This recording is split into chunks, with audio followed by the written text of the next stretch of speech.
Okay, so this is the last day. We're going to cover what to do on the last day that you see somebody in the fall prevention program. The first thing that you want to do is on the back page of Fall Factor Form 15, at the bottom, you'll see that there's that kind of final visit outcome scores that you measure. So we're going to get the tug, the berg, and the 5-time sit to stand. And then we're also going to ask them the number of falls that they've had since they've been in the program. Then we'll go to outcomes, and I'm going to pull up this particular patient, and in that middle column it'll say add post test. So I'm going to go in there to add the post test. Once it pulls in, it'll look very similar to what the back of Fall Factor Form 15 looked like. 0 falls over the last month. He was only in the program about a month. The timed up ago was 10 seconds. The berg was 50. And the 5-time sit to stand was 15 seconds. I don't really have any pertinent comments to make, so I will leave that blank, and then I'm just going to hit Save Changes. You'll notice that plus turned into a bar graph, and then also that particular individual's column changed colors as well to let us know that they're completed. From there, we can go in and look at the pre-post test report and see a nice bar graph showing where they started, and he had 1 fall in the last 3 months when he came into the program. Again, he had no falls while he was working with us. His 5-time sit to stand decreased from 23 seconds down to 15 for an improvement of 34.8%. His tug went from a 14 to a 10, which was a 28.6% improvement, and his berg went from a 44 to a 50. And even though that's just a 13.6% improvement, that's still a meaningful change in his life. He found that he was able to do things that he previously didn't think he was going to be able to do again. So this was a very good outcome for him and for us.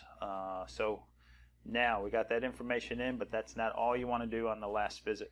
So I'm going to back up out of here, and I'm going to open up one of the pictures of his balance tracking sheets.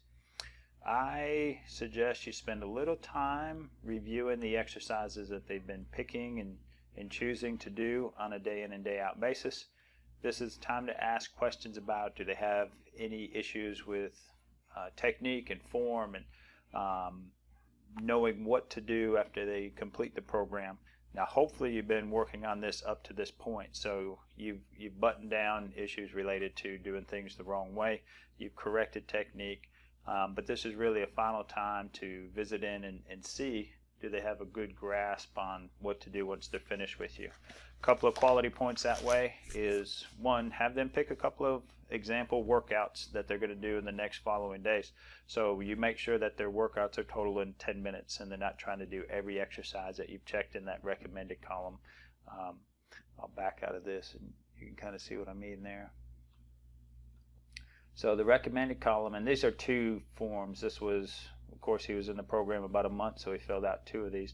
But the recommended column is what I'm tracing up and down right there. He only picks exercises that I've crossed off or checked for him as being appropriate for him. Now, he doesn't have to pick the same ones every day, but each of these days should total about 10 minutes worth of exercise. So now, we also know that they're not going to stay exactly like they are on the last day. So we want to talk to them a little bit about how to make some of the exercises more challenging. So just take an example like exercise, let's see, we'll just take the second exercise, which is standing with feet together. So looking in the book, we say, okay, tell me a couple of ways that you can make standing with feet together more challenging. So we're hoping that they'll say we could stand on the home foam, we could look left and right with our head, or look up and down. And that lets us know that they understand where they're at now, but looking forward to where they're going to be going down the road. So hopefully that gives you a few bits of information to help you make the last day in Steady for Life meaningful for the patient, so they're getting good outcome scores. You can share that outcome pre-post test report with them. Spend the final time buttoning up any issues related to 10-minute balance exercises, and lastly, talking to them about how to progress the exercises from where they are now to where they'll continue to get to down the road, and hopefully that's going to be a little bit better than where they're at today. So thanks for tuning in, thanks for using Steady for Life, and we'll see you in other tutorials.